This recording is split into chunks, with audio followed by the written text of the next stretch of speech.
call when you were at your lowest? Who is that one person? Nobody. I'm a man. No one cares. Not a single soul.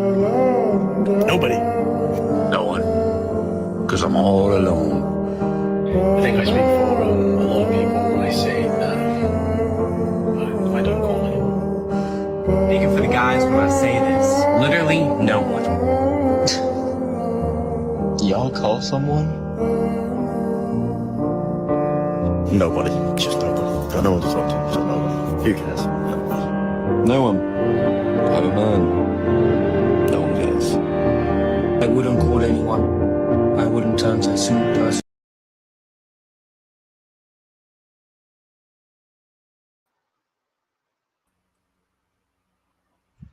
Hello, everybody. Welcome to another episode of Yecca, where we cover culture, conspiracy, and Christ consciousness. Today, we are covering a very important topic. My friend Justin is here to chat with us about this important topic. Thanks so much, Justin, for coming on. So you said that you have experience in therapy with people. Yeah, I've been locked away a number of different times. Just kidding. Only once. Yes, I do have a master's degree in psychology, and I've worked as a therapist at a few different clinics, and I've even done inpatient assessments at a psychiatric hospital. So kind of the whole gamut. I've worked with trauma, autism, teens, kids, adults, borderline personality disorder. I've run intensive outpatient groups, which are like 3 hours a day for 3 hours a day for 3 days a week for 6 weeks. So quite a bit of experience. I've been more or less in the field for about 10 years.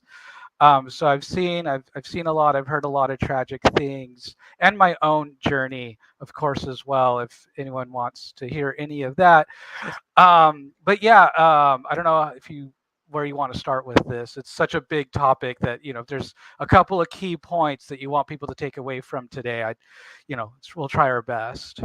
Yeah, absolutely. It's I have a feeling it might be a kind of a longer episode, so I'm not sure how much time you have. But yeah, I know there's just so much really to talk about this. I know I have a lot of male followers as well and viewers, so this episode is for y'all.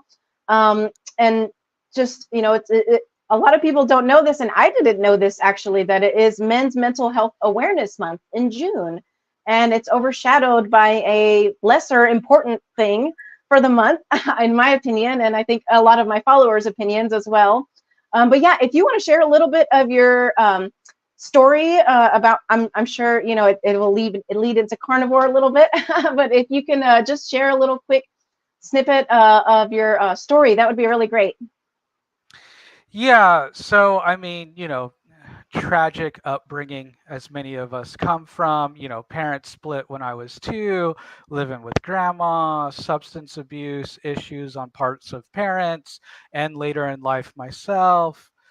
A lot of chaos, right? And so when you're growing up and you're in a lot of chaos, you don't know that it's chaotic, right? Because to you, it's just your brain and your mind, especially when you're really young, is just making adaptations to survive, right?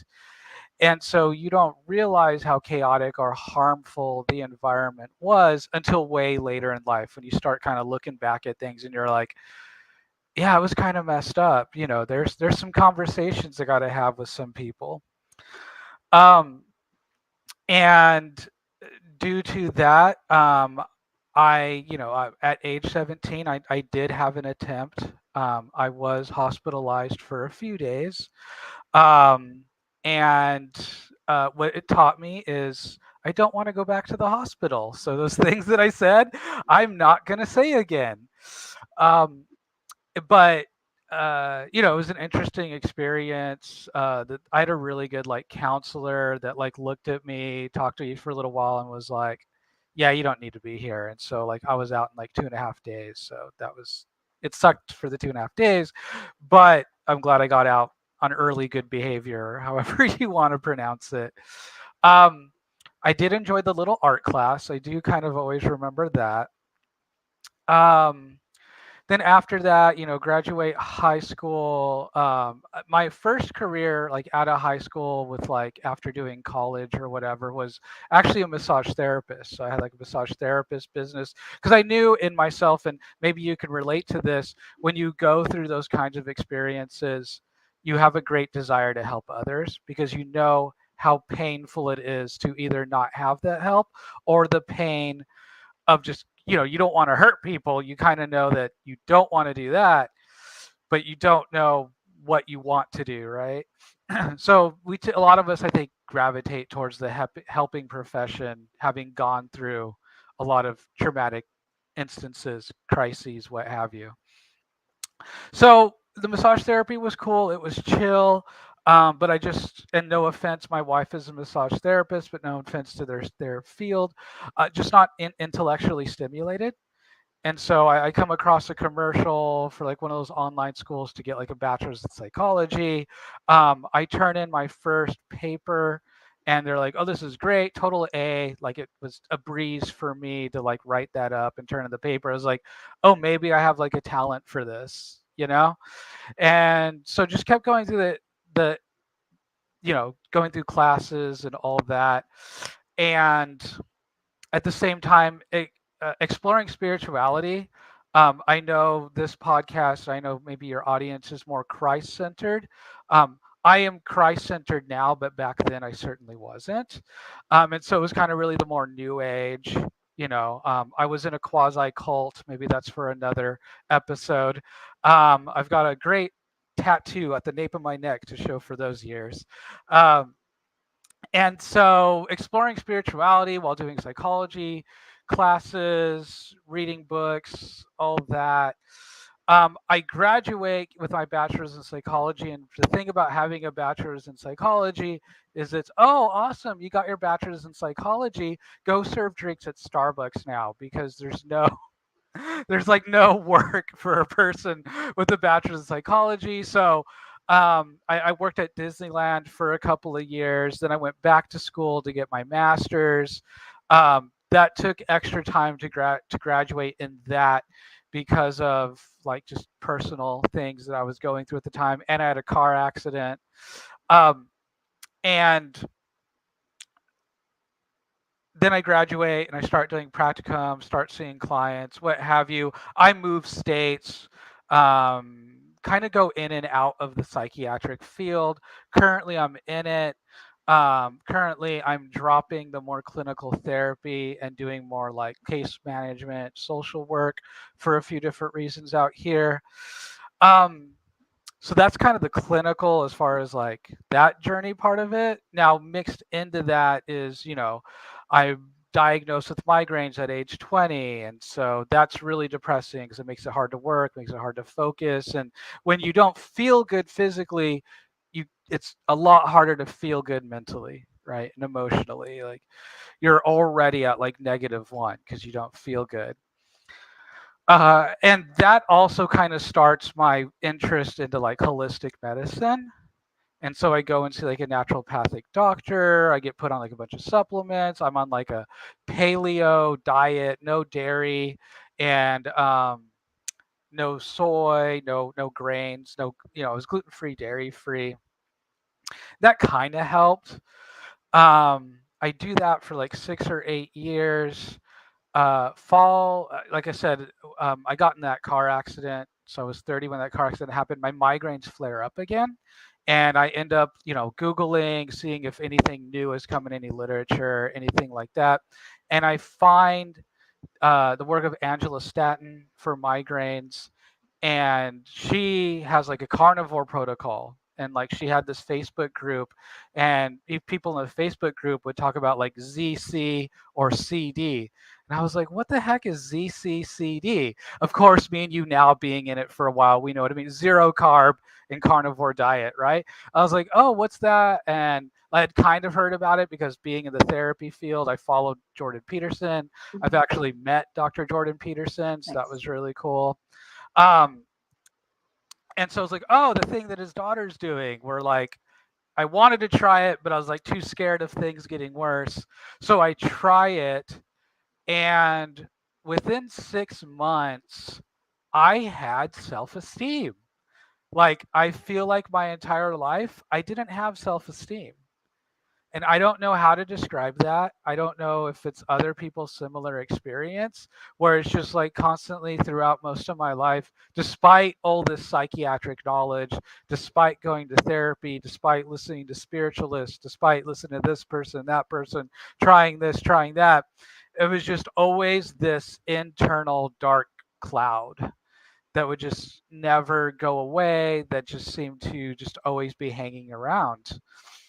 And 6 months into Carnivore, I remember I was visiting my sister in San Francisco, and we were in this restaurant, and I ordered Carnivore to the best of my ability. And I walked in the bathroom, and there was a mirror, and I was like, I'm looking pretty good. Like, I kind of, I did lose like a little bit of weight, but I don't have like a weight loss story. My story is more like mental health, migraines, physical pains, things like that. But just my body shape looked just better. Like, I looked just more stronger, and was like, is this self-esteem?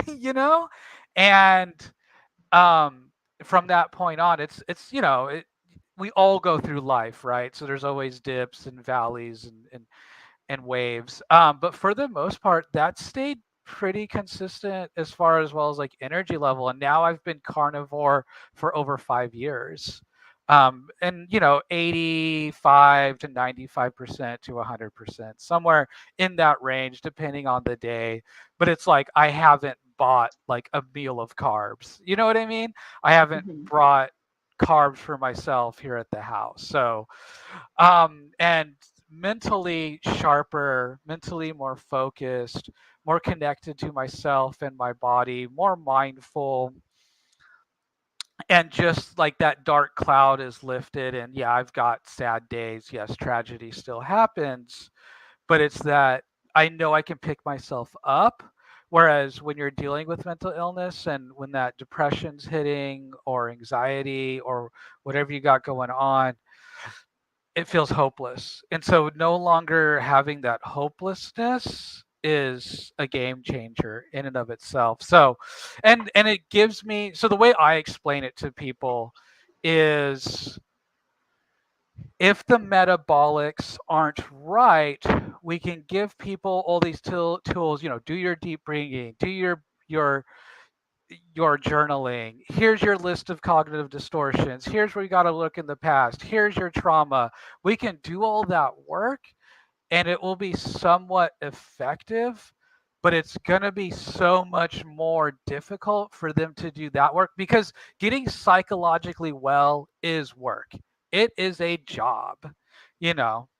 Like some of the clients I work with, 3 hours a day for 3 days a week for 6 weeks. That's 9 hours a week. That's a part-time job, more or less, right? Not to mention travel and dinner and other life commitments, right? And so getting well is work. And I just think having the diet aspect of that makes the rest of the work easier. And that's been my experience. Like, I can actually now use the tools that were given to me in my schooling, in like clinical supervisions, in working with clients. So I know that was a lot. That was very broad, and we can go more fine tune as much as you need, as much as you want. And of course, questions from the audience. I'm a pretty open book. So, but yeah, how would you like to start? Or Awesome. Yeah, no, that's great. Thank you for sharing. And I'm glad that you were able to get through that and overcome that.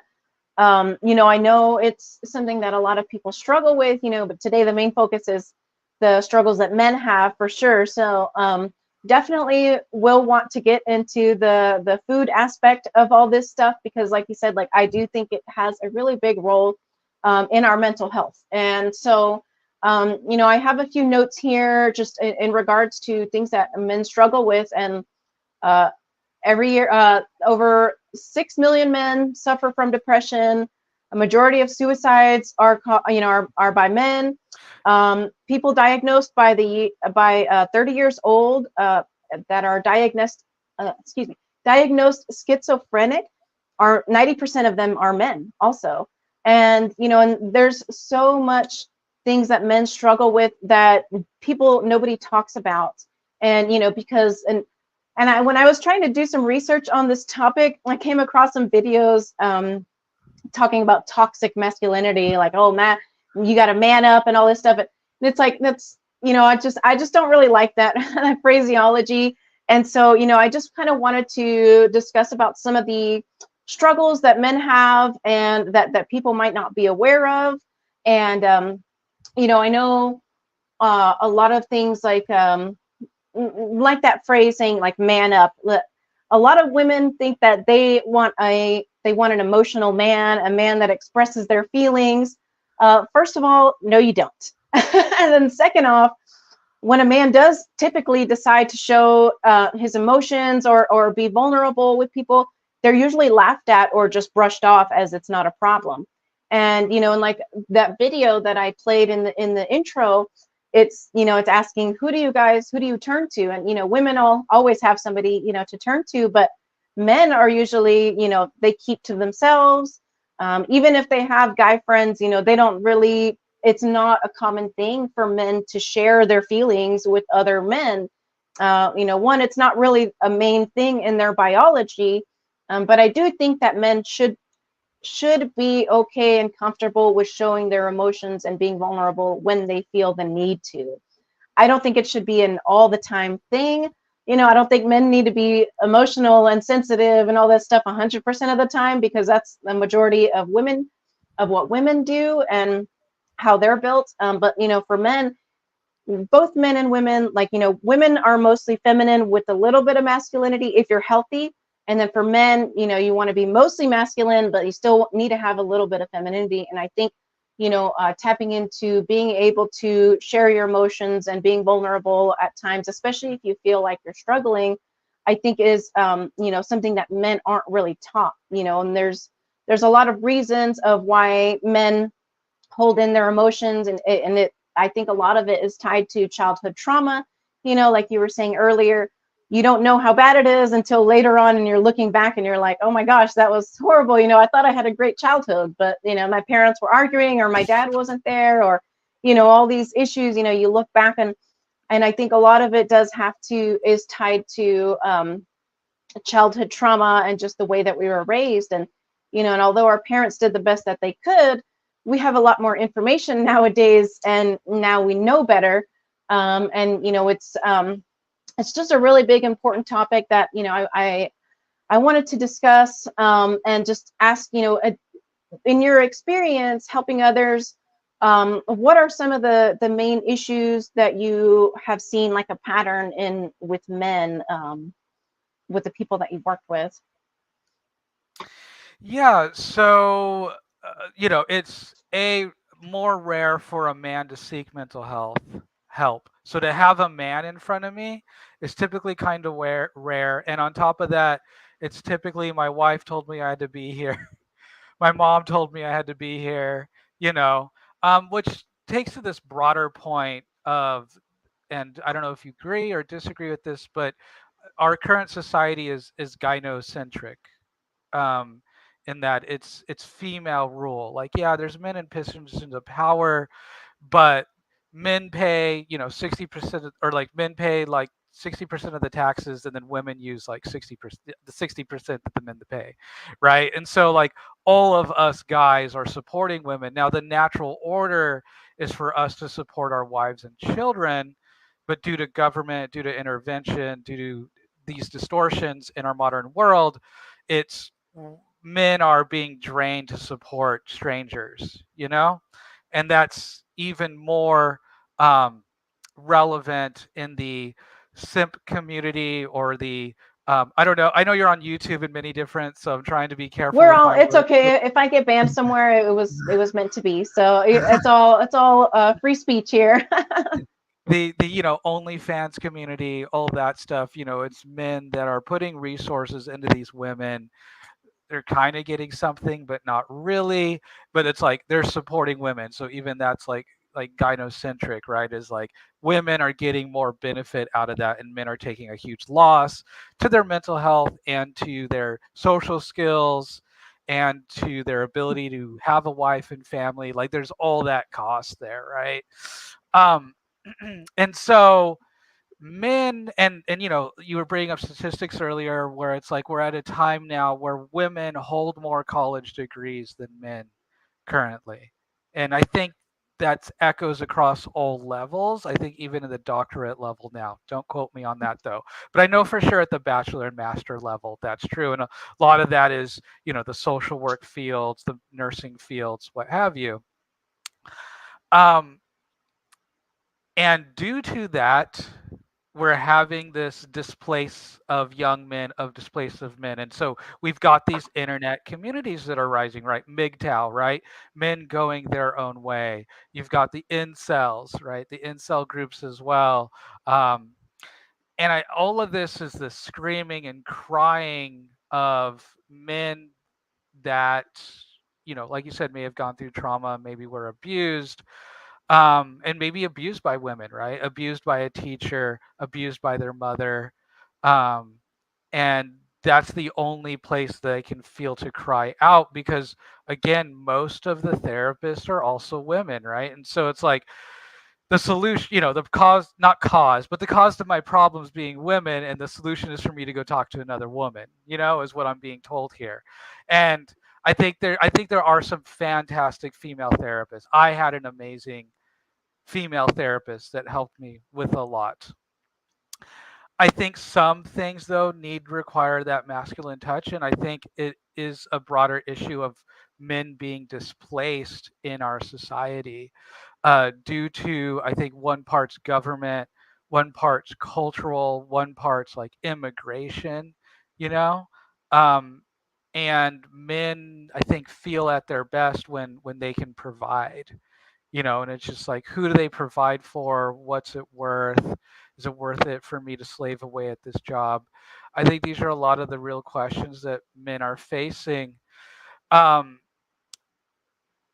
and to kind of narrow it down to like specifically seen in front of me as far as like a client, I've had clients with some, I mean, spiteful mothers or soul devouring mothers or just the things they would tell their son was just like, if a dude said that to you on the street, you'd clock him, but it's your mom and you live with her and right. And it's that, how do how can I help you not put up with that? And then the man that I'm talking to feels that they're the problem, right? Which is even worse. That it's kind of like that victim blaming, like they're blamed as the victim for their mothers or whoever it is, like outbursts and attacks on them, and so now they're feeling further isolated. Um, and I think a lot of it is this just displacement. There aren't these men's groups, these aren't these men's clubs. There's no, I mean, there's kind of like a men's rights group. You talk to the MGTOW guys and they're all upset about divorce laws, which a lot of valid, if you haven't seen the documentary Divorce Corp, I highly recommend that documentary. It's made by Dr. Drew Pinsky. It's fantastic as far as what the court system has become, what it is, what you're actually walking into for anyone that's unfortunately going through divorce proceedings, child support, custody. I mean, all that stuff takes such a huge toll on men. You know, um, People think, everyone's like, oh, divorce is hard on a woman, but it's really hard on men too. I mean, I've seen men have some serious breakdowns going through divorce proceedings. It's not easy on anyone. And, the tendency for the women being ruled in their favor, right, of taking the kids and things like that and taking the house or whatever. And, rightly or wrongly, each individual case is different, of course. Um, but all that just takes a toll, and there's just not a lot of support. There's not a lot of therapists that are trained to walk through a man of going through divorce proceedings and child custody and stuff. Like, yes, they've got to lawyer up, but they've got to be able to deal with that mental and emotional, because guess what? They've still got to go to work, right? Because they've still got to provide, you know? Whereas a woman, a lot of women work now, of course, but if she stopped working because she was too depressed over a divorce, like you said, she's got all these people that can come to her and welfare and different resources and things, right? Which may be available to the man, but pride, right? That standing up, that like, you know, to admit that you failed or that this failed, that's really hard. And there's really aren't a lot of therapists or mental health professionals to walk men through that. There's lawyer help and we're starting to get more on that, but I think divorce is horrible on men just as it is for women, as children, as boys, all the way up through adulthood and going through their own. And we as therapists, we take classes in, domestic violence and the Duluth model, and the wheel of power and all that stuff. And, on the wheel of power, it says, machismo, masculinity is a way to enforce power because it has, it's the Duluth model is rooted in feminism. And so it has a feminist, ideology built into the Duluth model. And the Duluth model, for rightly or wrongly, is what essentially every therapist uses when they assess domestic violence. And it is very worried about the women and children for obvious reasons. And, oh, he did that, oh, watch out for this. Oh, he doesn't let you have a checking account. He must be abusing you, And it's like, maybe, like I'm willing to hear people out, but I'm not just because of that, what was their agreement, right? And now maybe I'm kind of getting off topic. So reel me back in, host. Yeah. No worries. Yeah. No, I definitely agree that, it's everything is a female driven right now. And, I think with evil taking over, they're trying to mix the sexes. The women are more masculine, like you said. They have more degrees. Women are working. We got all these boss babes doing everything and providing for themselves, and they don't need no man or whatever. And it's like, well, how were you born? You needed a man to be born, didn't you? Like, and it's so, and I do agree with you on that. And and then men are becoming more feminine, like you were talking about the simp culture.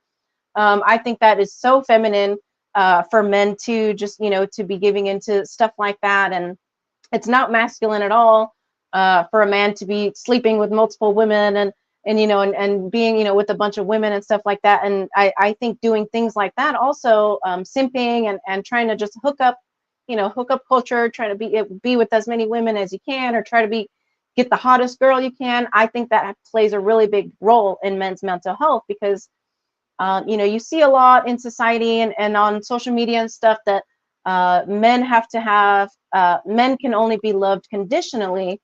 They have to provide, they have to be something, they have to be somebody, they have to have this and have that. And I'm not saying that that's not true, because from my beliefs, I think, men and women each have their own curse, and men have to work their whole life. And that is what I think that they're cursed with. They do have to work. And it's not that they just can't be loved for who they are, but if a man is doing nothing, if a man is, not able to provide for himself, not able to care for himself, not able to do the bare minimum to live just a happy life, then what are you doing with your life?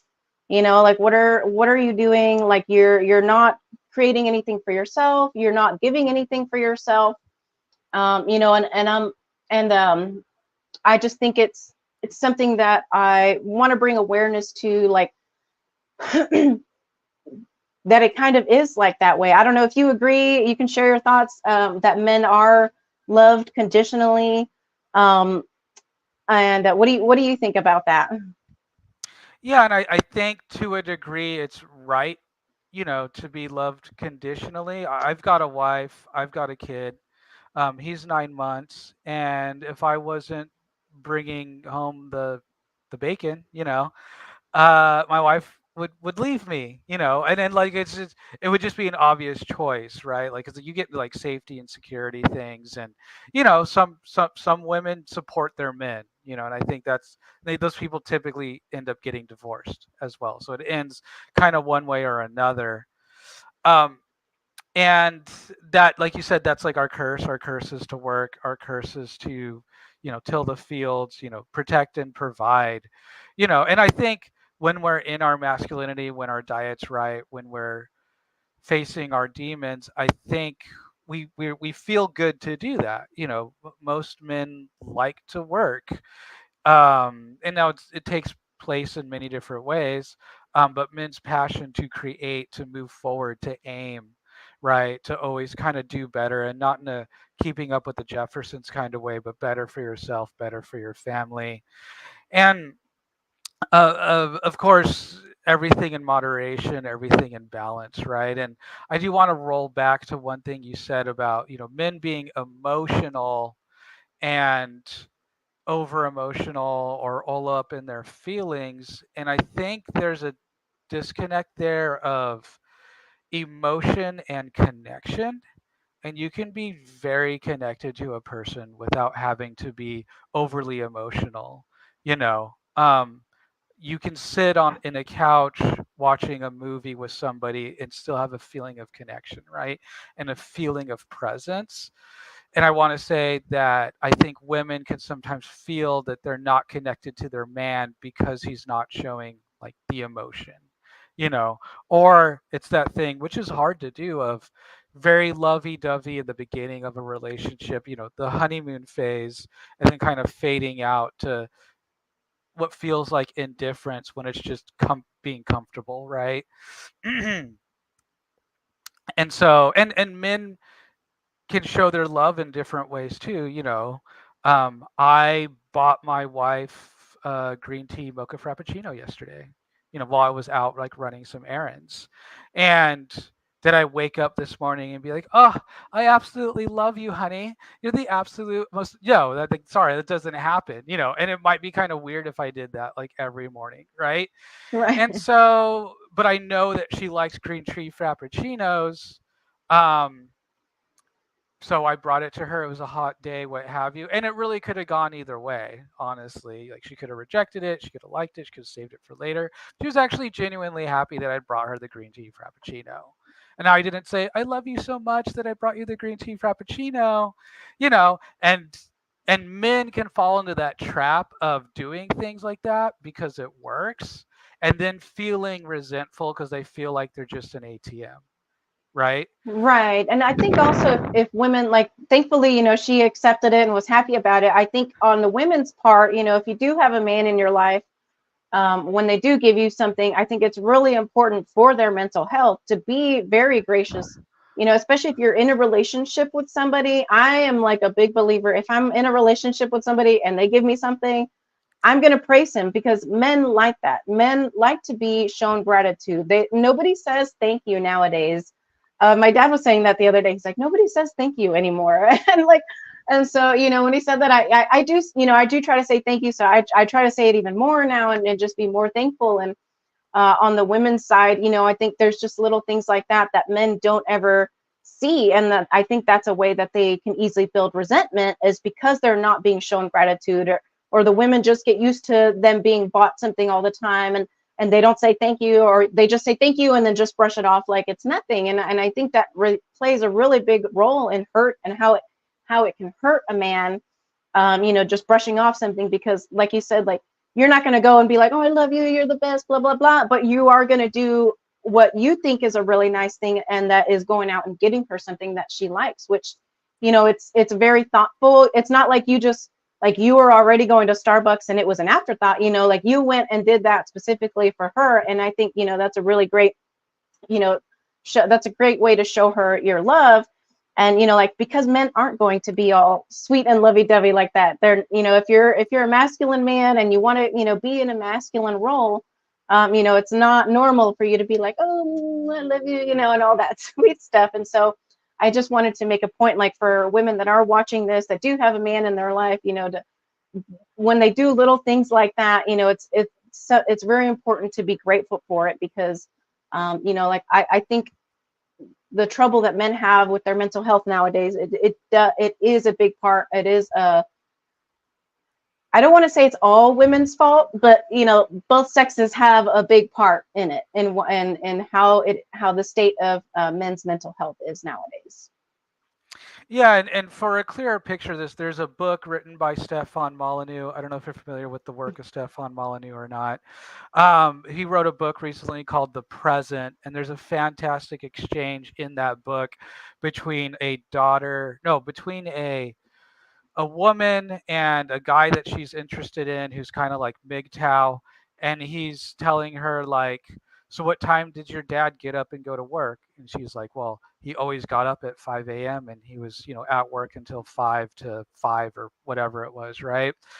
And he's like, well, did you ever tell him thank you for getting up that early and go to work?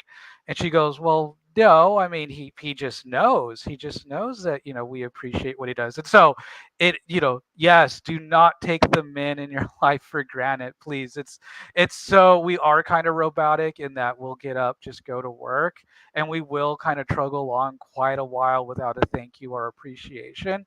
But I think unfortunately, given enough time, resentment does build up, and resentment is absolute poison to relationships. And when you're talking about mental health, you're talking about relationships and the quality of this person's relationships. Because there is no me, there is no one in an island, right? And so that those feelings of connection, whether it's a kind of brotherhood in the family, at work, that is where the mental health, I believe, stems from.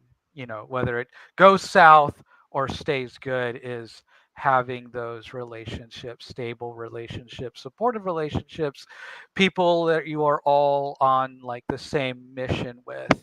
And I don't do a lot of I mean, like, I have to, for insurance purposes, diagnose clients with, quote unquote mental illness. It's a whole nother discussion, I suppose. Um, but I don't harp on that. I go back into, depending on their beliefs, your body and mind evolved a certain way, or you were given certain God gift abilities to respond to this environment. And because of those ingrained in you, this is why you're responding to this. This is how you can change your behavior. And this is how to get you to the goals that you want. So I leave mental health completely out of my mental health process, because I just see people as going through very difficult times, and their body being and mind being wired a certain way due to past experience, whether they be traumatic or ingrained biologically, and having to deal with an insane world. The world that we live in is completely, top is bottom, bottom is top, right? And so it's completely far removed from what our biology evolved for, or the God-given Garden of Eden through which we were gifted. Right. Yeah. I did want to go back and talk a little, just clear something up that I was thinking about in regards to the conditional love. And I don't want anybody to think like, so my belief, if you're married with somebody and your husband gets sick and literally physically can't work, that's a totally different story. So I just wanted to clear that up, just in case I get somebody pushing back on that. It's totally different if you're married and your husband physically cannot provide for you. That is when, you really got to put God in there, and you really got to put your love in there, and, help each other. But, for the most part, I think, that is something that, as rude or as crude as it sounds, men are loved conditionally. They are loved for the things that they do, because, I mean, that's what makes up a man, is what you're capable of doing. And so I just wanted to clear that up. And the greatest thing you can do for a man, if you're a woman in relationship, is, I want you to do this, and this will make me happy. Like, you give us those direct orders, and most men will be like, awesome, I know what to do. I have purpose. I don't know if you ever watched Rick and Morty. I've seen a few episodes. Yeah. So Rick makes like this butter robot or something to serve butter, right? And he's like, "Oh, I'm serving butter. What is my purpose? To serve butter." And he gets kind of depressed, right? Men are kind of the opposite of that, especially when it comes to relationships. And I love my wife because she is direct. She never played games, nothing like that. So don't play games. Tell your man what you want. It sucks to have to tell the person that you're close with that you've been with for 5 years, that you still have to tell them what you want, what you're looking for, what the parameters are, what you want done, what you need done. That sucks. But that's how humans operate, and that's how you get what you want out of the people around you. Is you be direct and you tell them, this is what you want, this is what you need. Now, it's nice for them to pick up on habits. Like, I know the habit of the green tea frappuccino, right? You know? But I wouldn't have been offended had my wife texted me or called me while I was out. Hey, while you're out, can you get me a green tea frappuccino? Right? And the result is the exact same. Right. I'm Yeah. happy, she's happy, you know. So And just it was something super easy, for you to yeah. do.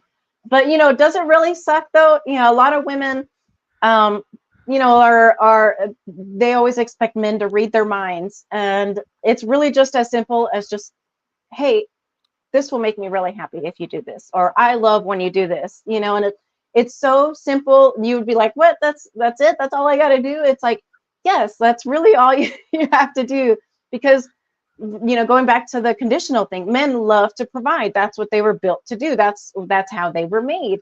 And when they're able to do their God-given gift and provide and give to others, it makes them feel good, and it naturally builds testosterone also. And so I think it's a really cool thing, and it's a really good tip for the ladies watching. If you have a man in your life, literally, if there's something you like, just ask for it. It really is that easy.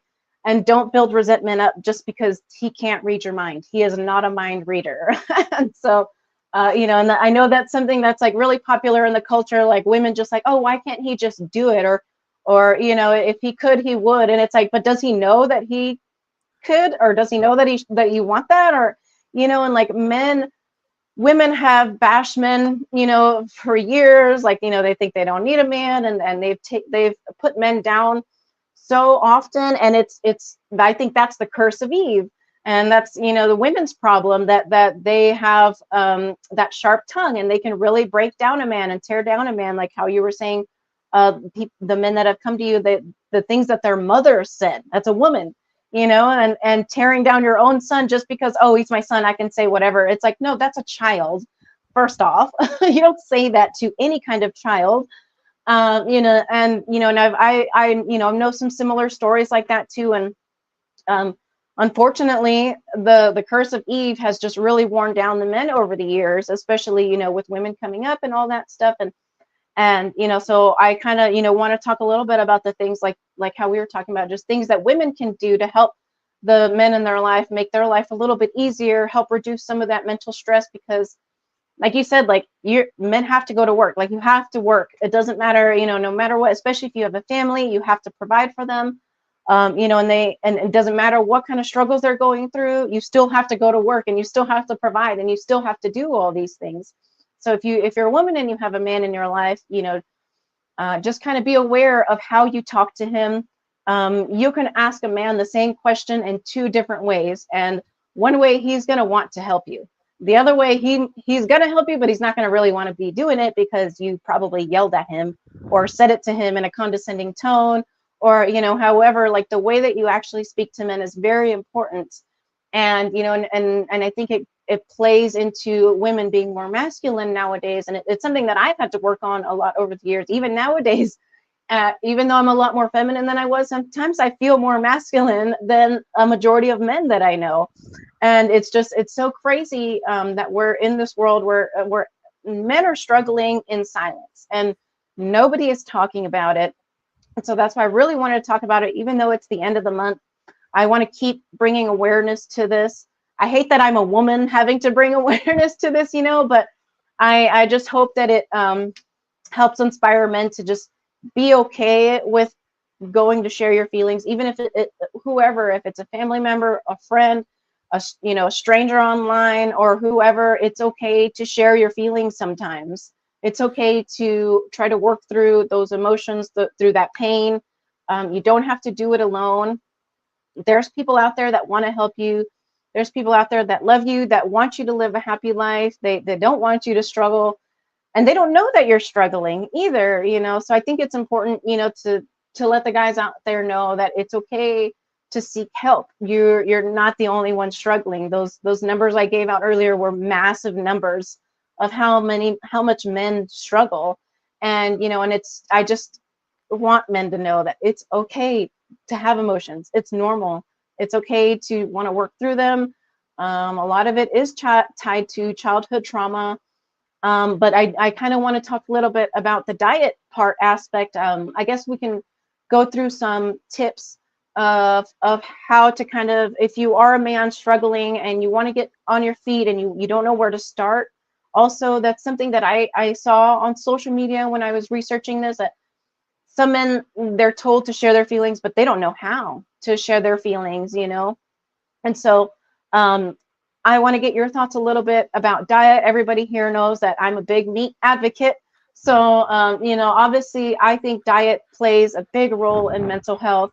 I think that is probably the first easiest step. Now, I'm not saying it's easy, but it's the easiest step that you can do, because like how you were saying, once you get the diet aspect under control, everything else is a lot easier to do. All the other mental health stuff and things like that, like how you were saying, it's once you get your gut right and your diet right and you're eating clean foods, your mind is going to be working a lot better. All the noise in your head, especially if you do carnivore, that's something that when I did coaching, I saw, I'm sure you've seen a lot of people too that did carnivore, it cleared up their mental health issues. It got them off of their medication and their anti-anxiety medication. And I've seen so many people just clear up all their mental health issues just by eating carnivore. That's the only diet that I have ever seen do that to like every single time. With everybody struggling with mental health issues that went on that diet, literally got those health issues, those mental health issues resolved. So I kind of want to get a little bit of your thoughts on how important you think diet is if you're trying to get back on your feet and trying to do better for your mental health. Yeah, I mean it's paramount. I just want to roll back 1 second. Yeah. It's okay to request a male therapist if you're a male. It's therapist shop. That's what I always tell people. Like, how do I find a good therapist? It's like, go to somebody, give them 3 sessions, and tell them what you want. What do you want to work for? If they're by session 3, you guys haven't established goals yet or how to move forward, ditch them, because you're just gonna have girl chat, for 3 years or whatever. You're not gonna move forward. Um, yes, diet is paramount. I would not be where I am today without me changing my diet. Like, I was struggling with migraines that were debilitating. I had a hard time holding down full-time jobs. How can you raise a family if you only ever able to work part-time or less? And so just for me, a very physical, very visceral way, diet was absolutely paramount. The for me, the mental health stuff came secondary. I was trying to treat chronic migraines. Um, and I come from nerd culture, Yu-Gi-Oh cards, anime, comic books, and the nerds are not healthy because we eat nerd food, right? Pizza, chicken wings, burgers, fast food, processed American diet, which a lot of people eat. But when I think of men that need help, it's the nerds. The guys that sit around, order a pizza, playing Magic or Yu-Gi-Oh. They might have a couple of beers too, smoke some weed. Those guys, and those are my people. Those were my people. I was them's guys. I had my friends were those guys, and they're kind of shut in, right? And if I could reach those people to change their diet to like, hey, order the burger, just no bun, just try no bun. Order a burger, no bun. You can even do it on the app, so you don't have to actually walk up and talk to anyone. Because some of these guys, they've got really bad like social anxiety, right? Just like little tips like that, just remove the carbohydrate. And I think the carbohydrate's more paramount than like the vegetables and the fruit. The reason for that is the seed oils mixed in it. Now, I'm not quite sure the direct correlations between seed oil themselves in mental health, but it's brain inflammation, and we know seed oils are highly inflammatory to the body. So I can put the pieces together. I'm just not going to say I have the definitive scientific evidence. Okay. So cutting out those processed carbohydrates, for sure, I think is a good way to start. And just depending on what kind of person you are and what kind you operate. Some people like to use apps like Chronometer. You could track what you're eating now and titrate down. Other people, you can split your plate into thirds or split your meal into thirds, vegetable, fruit, meat. If that's where you're starting, that's where you're starting. For me, I started with like hamburgers, eggs, steaks with zucchini and mushroom. Those were kind of like my very first like carnivore-ish meals. And what happened over the next like month is that I bought mushrooms, I bought zucchini, and they went rotten. Like I had just started cooking steaks without adding it, and they got rotten. I was like, oh, well, I guess I'm just not gonna buy mushrooms and zucchini anymore. And there's other ways to go into this, like look into your low oxalate foods through like Sally Norton, right? Judy Cho wrote a book called The Carnivore Cure. You've got Sean Baker's The Carnivore Diet. If keto, if you notice that, hey, you have some avocado, some steak, and you're good like that, all the more power to you. A little bit of salsa on there. I'll do that from time to time. Yecca, I know you're Latin. I'm Latin. I mean, enchiladas, right? Like some of that food is just like, beans and rice is still like close to my heart, right? And so it's like, but you can kind of get some of the same flavors, right? Throw some lemon juice on your steak, some salsa, you've got something good, and it's going to be better then, right? And so it's starting just really simple of just incorporating more red meat, I would say. Mhm. Now there's many different reasons for that. And then, pork, of course, chicken, whatever, what you like, because changing your diet has to be enjoyable. You have to like what you're eating.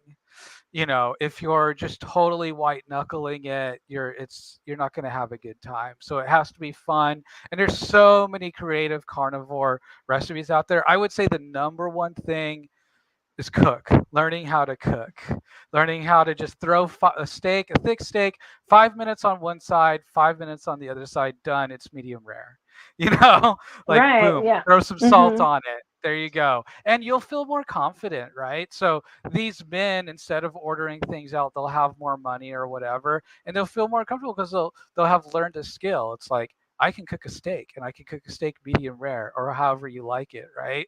Right. And so another part of being a man and being mental health is building competency. Um, I was at a program that did dialectical behavioral therapy, also known as DBT, and one of their skills that we teach is called build mastery. And build mastery is basically pick something and get good at it and make sure it's something that's kind of difficult for you but not impossible. So could be an instrument. I would caution against it, but could be a video game technically. Just getting something and being good at it. And I think men, there's kind of like this confidence crisis. And how do you become confident in things? How do you become confident in yourself? Well, you choose something and you get good at it. And then once you prove to yourself that you can get good at a thing, then you know that you can get good at many things, and it also increases your value, not just for mate purposes, but as a human being. Like you said, now you have skills to serve people. There's not a lot of people that work on cars anymore. It sucks. I've worked Yeah. on the cars. Being a grease monkey is not fun. Spilling oil in the driveway, you're going to have to clean that up. But any man out there, I kind of feel like it's in us, to just start, yeah, there's the YouTube videos and things like that. But any woman you get with would be over the moon if you can work on her car. you know, I know how it works with electric cars. So there's just very simple things. So it's like, how do you maintain and get relationships? Well, how do you keep a job?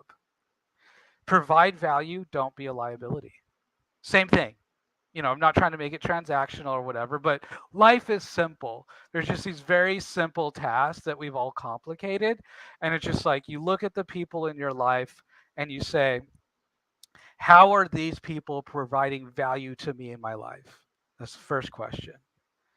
Second question is, okay, how am I providing value to the people in my life? What skills do, and if you want to keep these people in your life, what skills do I need to develop to be an even greater asset tomorrow to the people I want to keep in my life than today? You know, and the third question is, how even is that transaction? Now, it's never going to be even, um, but all of us, maybe, hopefully not, have people in our life that are absolute net negatives, and in doing those calculations we decide, how to move forward, how to address them. And your therapist or a therapist primary goal, in my opinion, is to assist you with having difficult conversations with people that are a hindrance or destructive to your life and goals. Absolutely, yeah. There's many verses in the Bible talking about the people you surround yourself play a big role in lots of things, and you want to make sure that you surround yourself with good people. And so and I know a lot of like the gamers that you were talking about don't have people, other than online people or people that they meet at at the games and stuff like that. And if you and most if that's why I do this page, is to help people become better and happier in their lives. So if you're watching this, hopefully that's what you want for yourself. And you can't remain stagnant and hope that you just become better one day.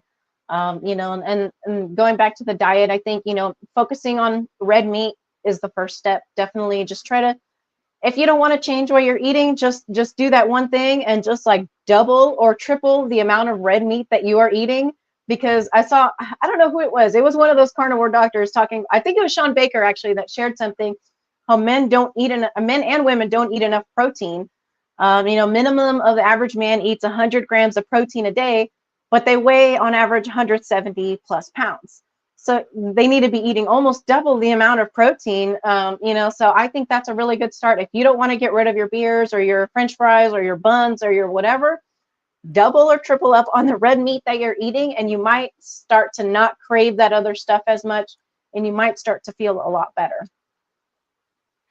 Yeah, and there's things like getting your testosterone tested, and morning wood, right? That's a pretty good indicator. If you're a man and you ain't waking up, rise and shine, you might be having some testosterone problems. If you've got moobs, right, the man boobs, the dad bod thing going on, there might be some, which can, I think, to a certain extent, be assisted and solved with the hormone balance through correcting diet.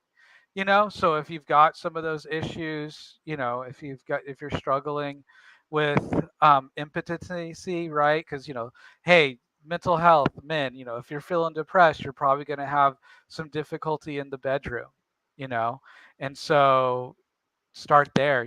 Try to see if getting some more red meat and you return some of that flame, so you ain't got to be put on Viagra, Cialis, whatever the heck Mhm. else that they got on there. You ain't got to take a shot 3 hours before and, baby, I'm ready. You know what I Right, yeah. mean? Yeah, so yeah, it's just mental health and diet and your gut, it's all connected. So people think that you got to change your diet just because you want to lose weight or you want to gain weight, or get muscle or whatever. Like, it's not just about your physical appearance. It's definitely tied to your mental health. And I know when I started doing carnivore, I actually got more closer to God even. And so I think it's all connected: mental, spiritual, and physical. So I think diet is a big role. And like you were saying, you can ask for a male therapist. Some men might prefer to talk to a woman, but that might be because of an issue, unresolved childhood trauma issue, and then maybe you'll get it worked through with that woman, and then you might want to switch over to a male therapist or something. I don't know. It's a case by case, thing. Everybody is different. Um, what are some other tips that you would recommend for guys wanting to just get better and repair their mental health? And if, I guess, they have like online therapists too, right, that you can sign up for. Like, you could, if you really don't want to go meet somebody in person, like they have like online things or things you can talk on the phone, or even like they have like text ones too, right? Yeah, I don't know how effective, and I think it depends on what you're going. I think if you can and if you're willing, I highly recommend face-to-face in-person therapy. Um, for what it's worth. Other tips, but that is an option. Like you said, everyone's case by At case least is it's like different. a step, Yeah, definitely. I ain't faulting people for trying, for sure. Um, and as far as other things they could do, go to bed at a reasonable time. Watch that blue light. Watch your usage if you have of Mhm. pornography and substances and OnlyFans. They're draining you mentally and spiritually, right? Um, get up early ish, before 9, I think is acceptable. Um, and get out in the sun, get physical, whether it's walking, running, lifting something heavy, what have you, helping mom with the groceries. I don't know, helping wife with the groceries. You know what I mean? Or going to get Um, your own groceries. going to get your own groceries and do something for yourself. So when I was single, I would go and get pedicures. And I was one of the Nice. very few men that would go in and get pedicures, you know, but it's where else can you go besides like massage, maybe esthetician, which men also don't do a lot of, especially, Mm. you know, okay, let me say it this way. Men wanting honest to God massage. Don't go there often, okay? They're going there for something else. Yeah. Um, don't do that. It makes you creepy. The masseuse Yeah. doesn't like you. Like, uh, um, yeah, going to get a massage. If you need that kind of connection, getting a massage is kind of a great way to have some. If you're missing that physical connection, physical contact, and they'll chat with you a little bit depending on their style or whatever. But like I said, like getting a pedicure, or a manicure, and again, it's that line between, but isn't that a feminine activity? It's like, well, it kind of depends on your approach to it. Like I'm not saying for men to go in there and get full on acrylic nails, right? Right. Or That's a any little nail different. polish, Or it's any just kind going of to just getting a massage really, and cleaning up yourself. That's really all it is. right, yeah, and it gives you someone to talk to and gets you out of this loneliness. Because I think men have a huge issue with isolation, you know. Um, And so it's something that gets you out, get around people, go to a restaurant, even if it's by yourself, go to a restaurant, order the best meal that you can afford. Treat yourself. I love Jordan Peterson, and one of his rules are treat yourself as though you're someone you care about, you know? Right. Yeah.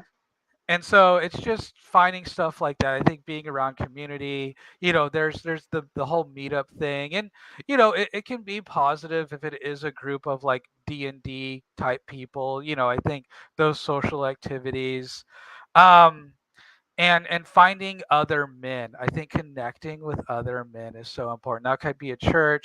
There could be, I think most churches have, a male Bible study. You know, um, I don't know, your audience, maybe it's more relevant, maybe not. But yeah, checking that out. I think brotherhood, getting connected to other men, sharing your experiences with other men, letting other men share their experiences with you. I think, and networking, building yourself up, building up your career, building up your interest, becoming an interesting person. I think I saw a post recently of some woman complaining that she was on a date and all the guy wanted to talk about was like some history stuff or something like that, which isn't particularly bad. But I think being singularly interested can also have negative drawbacks, So go ahead and get into a little bit of pop culture or e-drama or something like that, And me growing up, especially as like a teen and as an adult, was like I hated small talk, like absolutely despise small talk. But small talk is, it lets people know that you're safe, that you're kind of sane, that you can't, it's a skill, right? That you have that skill. And so work on your small talk, especially if you're kind of more the anxious, isolated type. For me, I found a lot of brotherhood in like rock concerts. So I like a lot of like heavy metal, hard rock bands. So going to shows, talking to people at shows and things like that, it's a similar interest. Um, and then just building community, getting out in nature, getting out around other people, getting in the sun, staying away from these screens. Basically, if you limit these screens, you'll have a better time and increase your red meat. You'll have a better time, and don't give attention to women that aren't gonna give you a relationship. I don't know how else to put that as a way of, these parasocial relationships, right?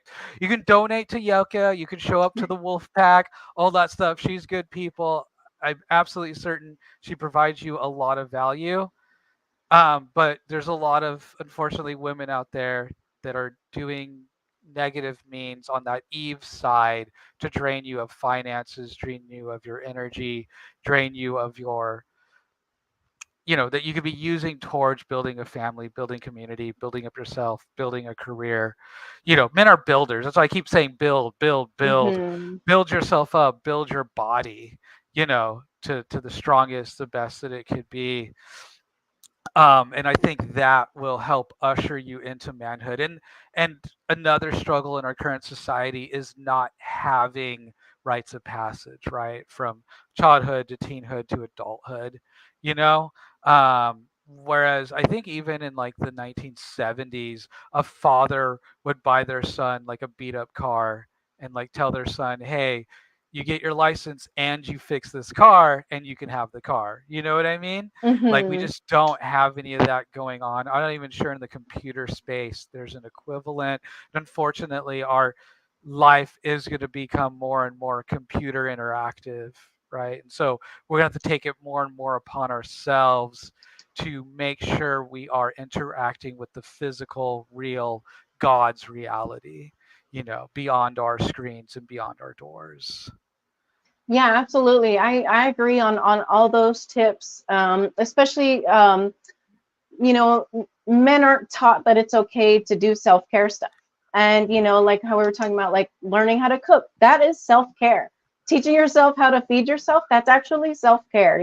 Most people don't think of it. They think like, oh, everybody should know how to cook, but not everybody knows how to cook. I know both men and women that don't know how to cook, And that don't and know how to drive.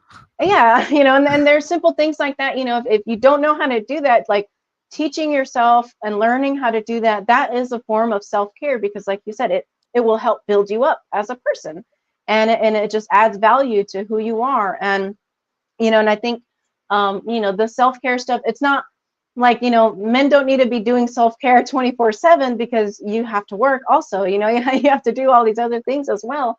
But taking some time, maybe even just once a week to do something for yourself, like you said, like go out to eat, or go get a massage. I think that was a really great tip, for somebody missing that human interaction. Getting a normal massage is a totally great option. And then you can find somebody that you like to go to, or that where you'll feel good afterwards. And so I think letting men know that it's okay to do self-care stuff for yourself every once in a while, especially if you don't have somebody else, especially if you don't have a woman to come and rub your shoulders, or to come and do all these nice things for you.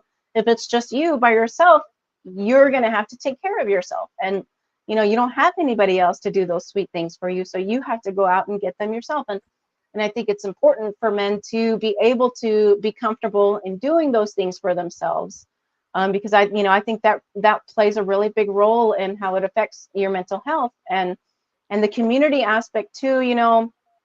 I'm not saying that you have to go out and join a soccer team, or join some like men's group, where it's like 50 men all screaming to, doing all that stuff. Like, if you don't want to do that stuff, that's fine. Try to find something that you're comfortable with, that you're intrigued in. There's all kinds of like clubs and things like that you can look into online, and try to find something that you like. Like if you like comedy or stand up, they have like open mic stand up things, where you can go meet people and things like that. And there's all kinds of different things. Find out what your interests are, outside of video games, if that's your only interest. And try to be active, and diet. I think those are all really, really great tips, for men that are mentally struggling. And yeah, I just want to remind y'all that it's okay to have these feelings, and be vulnerable, but also want to remind y'all, to making peace with your mistakes also is something. I feel like, especially men in relationships or toxic relationships, the women always like bash the man, like, oh, you did this like 5 years ago, and they'll complain about things that happened like 5 or 10 years ago, and then they don't ever let it go. The women need to learn how to let that go. And if it was something that was your fault, like, it's okay. Like, we're human, we make mistakes. You know, if you're following and watching this page, you most likely believe in God. And so, you know, God forgave us for all of our sins and all the troubles that we have. So, you know, learning to give that up to God, I think is really important. And also, you know, trying to find your purpose, like how you said, like you tried to do massage therapy, it didn't feel, it wasn't like enough for you, so you keep seeking, you know, you tried something else, and now you found something that you live for, that you love, you know, and that you want to do, and it also helps other people. And I think that's really important too, to men, you know, to try to work and find their purpose. This one saying that I like to say a lot is, your talent is God's gift to you, but what you do with your talent is your gift to God. And so I like to share that a lot, because it's so true. But it's okay if you don't have everything figured out. You know, it's all a journey. You know, I'm sure everyone is tired of hearing that, but it's all about the journey. It really is. And you know, and it's important to just remember to choose yourself at the end of the day, and take care of yourself, because nobody else is going to take care of you. Yeah, definitely. And there's a book by an author of Warren Farrell, called The Boy Crisis, which is absolutely good. It goes into, you know, boys in school are way higher rate. It might even be like 3 to 1 or higher than that, diagnosed with ADHD in the classroom. Um, Now, school sucks for everybody, but school sucks a little extra for young boys, because it's sit down and be obedient, listen to the female teacher, talk to your female peers, what have you. Um, and boys are rambunctious. Boys want to run around. Boys want to play. Boys want to play fight, what have you, you know? And so oftentimes what happens is that boys are exhibiting these behaviors in the classroom, i.e., just being boys, and, you know, touching other people, not respecting boundaries, you know, they're 5, you know, 6, what have you, you know? Um, and the teachers, you know, do parents conference, be like, well, you know, I have to tell him to get back in his seat 5 times a day, and it's really disruptive, blah, blah, blah, right? And then they talk to the school counselor, and the school counselor has parents, and the next thing you know, the kids put on like Ritalin, um, or like Vyvanse, or, you know, all the other suggested out there. And, you know, they're, you know, and those are amphetamines, right? So we're giving children amphetamines at a young age, and particularly boys, and that's absolutely horrible. You know, that we're drugging our boys and then expecting them to grow up to be non-drug addict, responsible men, and it's just atrocious all the way around, and a complete failure. So, you know, we talk about men's mental health, boys' mental health. You know, that's where it starts. You know, a counselor that will play with them. And I've worked with boys. I've worked with quite a few boys, and I love going outside with them and using that energy. You know, if you're a mom out there or a teacher, I suppose it'd be a bit more difficult, but boys got to be wear out. You've got to take them outside. You've got to have them go and go and go and go and go until they can't go anymore, more or less. That's how you deal with that energy, is just let it out, you know, within, you know, reasonable bounds or what have you. And that's why it helps to have a man, you know, it's man and woman, right? And so that's why it helps out the man to kind of, because a woman's natural instinct is, don't ride your bike without a helmet, you know, you'll crack your head open. And whereas a man is kind of like, try it, you know what I mean? Like, if you fall, you're gonna learn like a lesson, you know. um and in a teaching setting, those women, they treat everyone's seen as and treated like a girl from teachers, you know. And that's just kind of how the curriculum's done and how the structure of it is done, is like everyone is female, especially in younger courses. um and that's just such a disservice to boys. And I'm not saying I have a definitive answer. I don't know what topics you've covered in your show, but I mean, you know, there's homeschooling if possible, there's boys' schools, maybe, although, you hear a lot of abuse in there too. But yeah, we've got an education and schooling and a boy schooling problem for sure. And there are no easy answers to this. But I do suggest, like I said, people reading, if they're more interested in this topic, The Boy Crisis, because it starts with our young boys, and raising our young boys. And of course, tied into that is good role model men too, of course. I don't know if you know the work of Jesse Lee Peterson, but his motto is rebuilding the family by rebuilding the man. Yeah, it's so true. Men have been talked down to and pushed down so much and pushed away from that leadership role, to be, and that is the role of man, is to be the leader of the family, to be able to guide the family. And and I think that is a really great saying. I love that. I did want to I have a question here on the Rockfin chat. Someone wants to know what I think of doing low carb 2 days and high carb for the next 2 days. I don't have too much information on this, but I know Judy Cho, Nutrition with Judy, she talks about going back and forth between low carb and high carb, and she says that it's quite dangerous. I don't really have too many facts on that. I don't know if you have information on that, Justin, because I know some days I'll eat carbs, but for the most part, I try to still, like, if there's only like specific foods that I can eat. Like, I can't just like go and eat gluten and stuff like that. So sometimes I'll have like potatoes, but with no skin, whatever my certain foods, I still try to keep it to a low carb amount. Like, you can eat flour and you can eat potatoes and sweet potatoes and things that have carbs in them and still be eating low carb, if you're able to eat a small amount of it. If you have food addiction, that's a whole nother thing.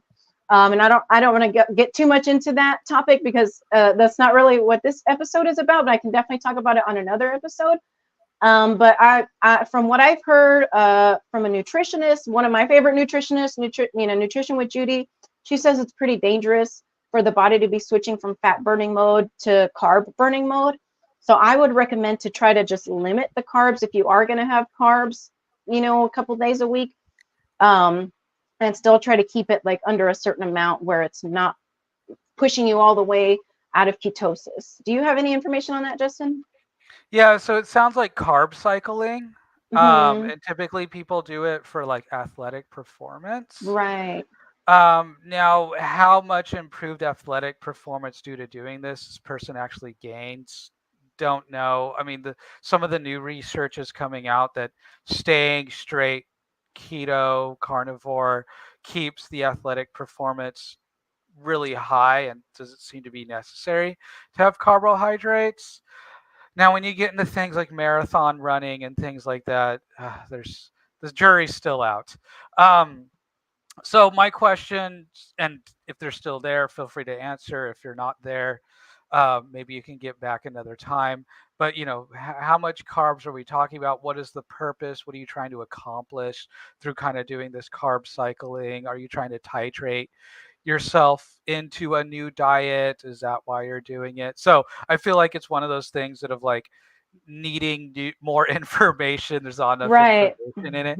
And I don't know how dangerous that is, because again, it's kind of that the dose makes the poison, and then, there's some misconception about insulin sensitivities, and people are afraid that if you're carnivore for too long, that your body's not going to learn, going to forget how to produce enough insulin if you eat too many carbohydrates. And there might be a threshold there, and it might be, I don't know what it is. But I've had like an extra large regular ass milkshake, full sugar milkshake, after being carnivore for several years, and I got kind of dizzy and I didn't feel amazing, but I didn't die. And like the next day, like I just ate back carnivore and I was fine. So I think all that is rubbish. Now, if you like Now I think there's upper limits. Like if you go from like 0 carbohydrate to like 3,000 grams of carbohydrate, Right. you know what I mean? Like if I had 5 milkshakes after being 3 years of pretty strict carnivore, I might have some issues. So I think there's thresholds there. I just think we don't know, and maybe we don't want to know where that's at. But I think if you're eating carbohydrates and you're feeling sick, feeling off, this is why it's so important to be in tune with your body, right? See how you feel the next day or the next couple of days after doing that. What comes up? Do you notice another blemish? Did you get a headache? Are you feeling tired? Are you feeling more thirsty? I don't know. So I tell people when they're switching diets, it sucks, but journal, journal, journal. You have to keep a food journal. So Mhm. especially, when you're changing and when you're adding things back in. Yeah. We gotta have some data here. I'm sorry. That's just Right, the right. only way Yeah, it's for gonna work. sure. We gotta No, have some that's data. that's so true, and that's with any kind of diet or whatever kind of way you're eating. There's a lot of information that needs to be taken in to give a super accurate answer. And yeah, you're so right on that. But yeah, again, like I don't really know too much information about going on the back and forth. I know I've seen Judy talk about it here and there. But yeah, and I think also everybody's body is different. And like if I was able to eat carbs every single day and thrive and feel amazing and have no mental health problems, you bet your butt I'd be eating beef tallow French fries every single day. But it just kind of depends on how it makes you feel. If you feel super amazing and everything's great and you're thriving, not just trying to survive, then just keep doing it, and it is on a case by case basis. But yeah, if you feel great doing that, um, definitely keep doing that. But yeah, I want to thank you again for coming on. Thank you for everybody in the comments. Appreciate you, Freethinker and Anne, and everybody in the comments. Fridays at noon is my showtime, my new showtime. I think this just works a lot better with my work schedule and things like that. And be sure to check out my link if you like what I do. Check out yecca.gold, and I have other affiliate links as well. Some really awesome products, and it really helps me out when you use my links. Thank you again, Justin. Can you let people know where they can follow you and all that good stuff? Yeah, so I've got a Facebook page, alloutlife.carnivore. I'm also on Instagram at alloutlife.carnivore. If you want spicy Twitter/X takes on politics, libertarianism, God, what have you, philosophy, and some carnivore thrown in there, I'm the mutant heretic on X, aka Twitter. So there you go. There's a place you can find me. Awesome. Sweet. Thanks again. And thank you guys, everybody. I'll see y'all next week, and y'all have a blessed weekend. Bless week.